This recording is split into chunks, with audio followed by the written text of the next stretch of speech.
जय हिंद साहब। मेरे प्यारे विद्यार्थियों, आप सबका स्वागत है।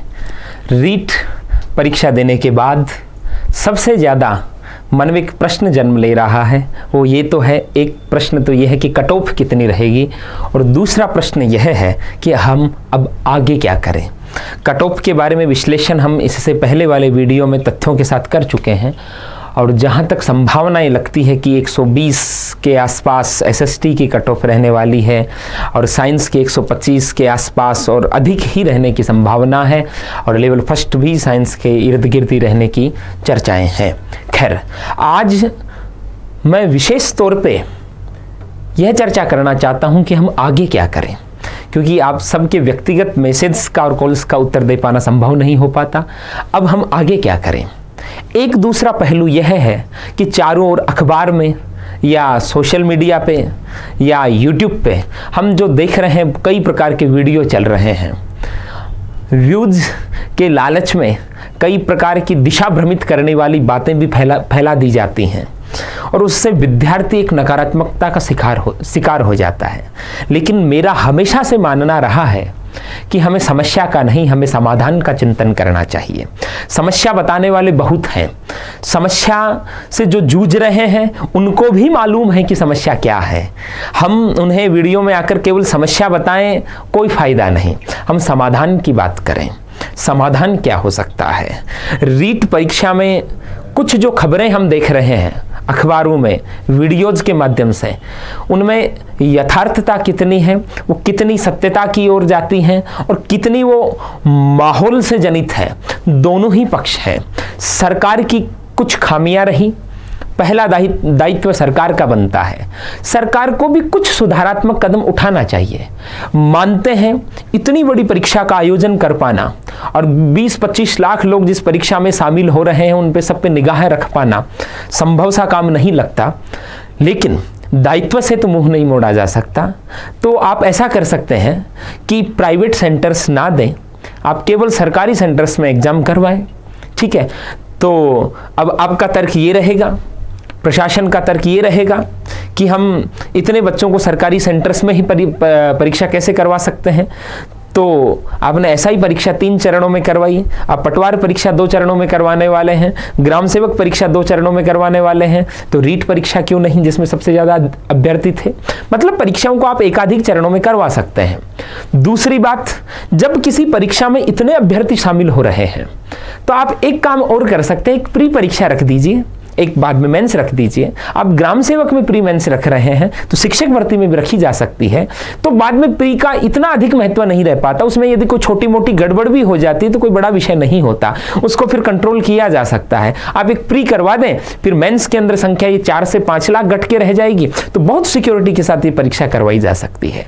क्योंकि इन परीक्षाओं के साथ हमारे विद्यार्थियों का भविष्य जुड़ा है, उनके स्वप्न जुड़े हुए हैं। एक एक प्रश्न उनके लिए महत्वपूर्ण होता है। कहीं बेईमानी के कारण एक विद्यार्थी आगे निकलता है तो एक की मेहनत पे पानी फिर जाता है। इसलिए यहां हम माफी तो नहीं दे सकते, हम नजरअंदाज नहीं कर सकते इन होने वाली गलतियों का। हालांकि पिछली आरपीएससी ने जब फर्स्ट ग्रेड की परीक्षा करवाई, आउट ऑफ सिलेबस कुछ क्वेश्चन से तकरीबन 12-16 प्रश्न डिलीट करने पड़े। हालांकि हम ये मानते हैं कि उसके बाद वाली परीक्षाओं में वो पुनरावृत्ति नहीं हुई, इतने प्रश्न रॉन्ग नहीं हुए, लेकिन जैसे हमारी रीट परीक्षा में भी कुछ प्रश्न गलत दे दिए गए। हम भी पेपर बनाते हैं, प्री रीट का बनाते हैं, हम बच्चों के क्लास टेस्ट लेते हैं, हम मानी सभी शिक्षक सभी संस्थान बनाते हैं, और हमसे भी कुछ त्रुटियां रह जाती हैं, लेकिन हमसे बड़ा दायित्व आपका है, इसलिए आपकी गलती भी बड़ी है, इसको आप सुधार करने की कोशिश करें। तो प्रशासन का दायित्व बनता है, वो अपने दायित्व से नहीं भाग सकता, क्योंकि ये युवाओं के भविष्य का प्रश्न है और इसके साथ खिलवाड़ा नहीं किया जा सकता। तो यदि किसी परीक्षा में इतनी अधिक संख्या है तो उसकी एक प्री एग्जाम करवाई जाए और बाद में मेंस एग्जाम करवाई जाए, ये सबसे उचित तरीका रहेगा। समस्या सबको पता क्या है, लेकिन हम समाधान की बात करें वो अधिक महत्वपूर्ण है। दूसरी बात, अब हमारे विद्यार्थियों का प्रश्न है कि अब हम क्या करें। ये तमाम नकारात्मक खबरें उनको अवसाद से ग्रसित कर रही है। तो मेरे प्यारे विद्यार्थियों, हमें समस्या तो पता है, लेकिन हमें समाधान की ओर दृष्टि रखनी पड़ेगी। इन तमाम चीजों का हमारे मन मस्तिष्क पे असर ना पड़े, हमारी मेहनत पर असर ना पड़े, क्योंकि इन मेहनत करने वाले विद्यार्थी तो सफल होते ही हैं, ठीक है। कुछ प्रतिशत जो खामियां रही हैं, अपन प्रशासन के खिलाफ आवाज उठाएंगे, सरकारों को उनकी गलतियों का आईना दिखाएंगे, लेकिन यह नहीं कि हम वो आईना दिखाने के चक्कर में हमारे लक्ष्यों से भ्रमित हो जाएं, दिग्भ्रमित हो जाएं। हमें हमारी नजरें लक्ष्यों पर रखनी है, ठीक है। जैसे मैं हमेशा कहा करता हूं कि हमारे ही परिवार में सब लोग प्रशासनिक पदों पर हैं, सरकारी अध्यापक तो 16-17 अध्यापक हैं जैसे हमारे कुनबे में, ठीक है। तो सब लोग बड़ी मेहनत से पहुंचे हैं, किसी के कोई बाधा नहीं आई, स्वाभाविक सी बातें। आईएएस से लेकर के आरएस की पोस्ट तक सब लोग हैं, कोई बाधा हमने कभी नहीं देखी, क्योंकि सब प्रतिभाशाली रहे और सबका चयन हुआ। और हम और आप तो जुड़े हुए हैं ही, ठीक है।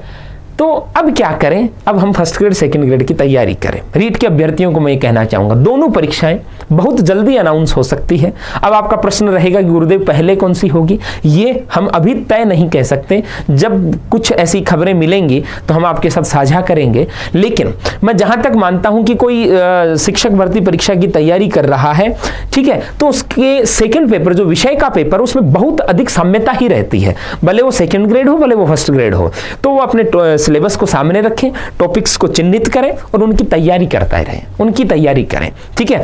और अनाउंसमेंट बहुत शीघ्र होने की संभावनाएं हैं, फिर वो अपनी फर्स्ट पेपर की तैयारी भी करता रहे। लेकिन सेकंड पेपर तो कम से कम मुझे लगता है 60 से 70% समान सा ही रहता है, 70 से 80% समान रहता है। तो उसकी तैयारी करें।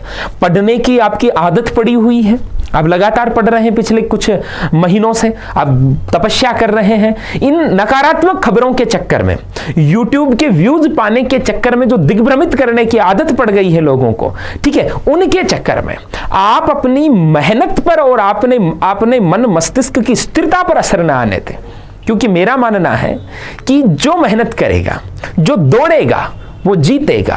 और इन नकारात्मकता का असर क्या होने वाला है मस्तिष्क पर, इन नकारात्मकताओं के कारण आने वाले 1.5 से 2 माह तक, जब तक रीट का परिणाम नहीं आएगा, बहुत से विद्यार्थी नहीं पढ़ेंगे, वो बैठे रहेंगे, वो इनके अंदर झूलते रहेंगे। कट ऑफ क्या रहेगी, वो इसी का चिंतन करते रहेंगे, ठीक है। आगे क्या होने वाला, परीक्षाएं रद्द होंगी या नहीं होंगी, बेटा हम अपनी बात रख सकते हैं, बाकी जो होना है नहीं होना है उस पर नहीं चिंतन करके हम अपने सामर्थ्य को बढ़ाएं।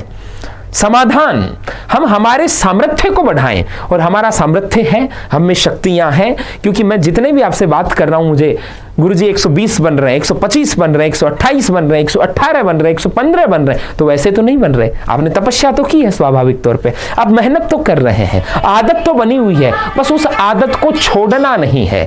आने वाले 1.5 से 2 माह तक बहुत से लोग विश्राम में रहेंगे, बहुत से लोग अपनी क्लांति मिटाएंगे, हाँ, कि हम थक गए, ठीक है। लेकिन आदत छूटने के बाद वापस आदत को विकसित करने में वक्त लग जाता है। इसलिए आप आदत न छोड़ें, आपकी जो पढ़ने की आदत बनी हुई है उसको जारी रखें, उस मेहनत को जारी रखें। क्योंकि 1.5-2 माह तक, जहां तक मेरा मानना, 90% विद्यार्थी पुस्तकें नहीं पकड़ेंगे। और इन 1.5-2 माह तक जो पढ़ता रहा, वो स्वाभाविक तौर पर जो 2 माह बाद लगेंगे उनसे तो आगे हो जाएगा। और मैं बार बार आपको कहता रहा हूं, दुनिया जब विश्राम कर रही है, उस समय जो तपस्यारत है वह सदैव विजयी होता है, ठीक है। तो मैंने रीट परीक्षा के पहले दिन अपने संबोधन में आपको कहा था क्या, कि इन अफवाहों का, इन नकारात्मकताओं का आपके मस्तिष्क व आपकी मेहनत पर असर न पड़े। और मुझे खुशी है कि हमारे विद्यार्थियों ने कहना भी माना और अपने चित्त को स्थिर भी रखा। मैं YouTube चैनल पे ये जो कमेंट्स देखता हूँ, व्हाट्सएप टेलीग्राम पे जो मैसेज देखता हूँ, उसमें लगता है कि हाँ, हमारी सार्थकता साबित हुई, आपकी मेहनत की सार्थकता साबित हुई। और हमें बार बार इसलिए आ जाना पड़ता है कि बार बार आपके जो प्रश्न रहते हैं, आपका जो भरोसा रहता है, जो विश्वास रहता है, वो अखंड बना रहे, वो अटूट बना रहे, ठीक है। इसलिए आप अपनी आदत न छोड़ें। और आज मैं फिर इस वीडियो को कंप्लीट करने से पूर्व एक पंक्ति दे जाता हूं। जो कट ऑफ पे बार बार प्रश्न कर रहे हैं, जो तमाम इन चीजों में झूल रहे हैं, उनको मैं फिर कह जाता हूं, अतीत की चिंता करने के बजाय आने वाले समय का चिंतन करें। अतीत की चिंता में डूबने के बजाय भविष्य का चिंतन करें, सदैव लाभ होगा। अतीत का विश्लेषण करें, वो विश्लेषण किस संदर्भ में हो? वो विश्लेषण इस संदर्भ में हो कि परीक्षा में हमसे त्रुटियां क्या रही, हमारी खामियां क्या रही, कौन से सेगमेंट में हम कमजोर रहे, कितना प्रेशर था, हम कहां नहीं झेल पाए, कहां कमी रह गई। उस कमी को हम मजबूती बनाने के लिए अतीत का चिंतन करें, लेकिन अतीत की चिंता न करें, अतीत का चिंतन करें, विवेचन करें, विश्लेषण करें, और उस विश्लेषण से जो मौक्तिक निकले, जो मोती निकले, उस विलोवन से, उस मंथन से जो नवनीत निकले, वह नवनीत आपके भविष्य के लिए लाभदायी सिद्ध हो। इसी के साथ फिर कहूंगा, पढ़ने की आदत बनी हुई है, उसे छोड़िए मत। बहुत जल्द परीक्षाएं आने वाली है और आरपीएससी का जो पैटर्न देख रहे हैं, आरएएस भर्ती परीक्षा की घोषणा, फॉर्म आने के साथ साथ परीक्षा की तिथि दी है आपकी। ये अभी जो ग्राम सेवक हो रही है, फॉर्म के साथ साथ परीक्षा की तिथि दी है, ठीक है।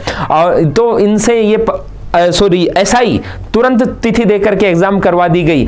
पढ़ने का वक्त नहीं मिलेगा, फिर वही ऊहापोह की स्थिति होगी जो एसआई परीक्षा में हुई। इसलिए हम फिर कह रहे हैं, तैयार रहिएगा। रणभेरी कभी भी बज सकती है। रणभेरी बजने के बाद युद्ध कौशल में नैपुण्य नहीं आता है, यह तो उससे पूर्व की तैयारी पर निर्भर रहता है कि कितनी देर पसीना बहाया है आपने तैयारी करते हुए, युद्ध की तैयारी करते हुए। आप समझ गए होंगे। आप पढ़ते रहें, आप हंसते रहें, आप मुस्कुराते रहें, आप सकारात्मक रहें, आप सकारात्मक रहें, आप सकारात्मक रहें। ओके, जय हिंद।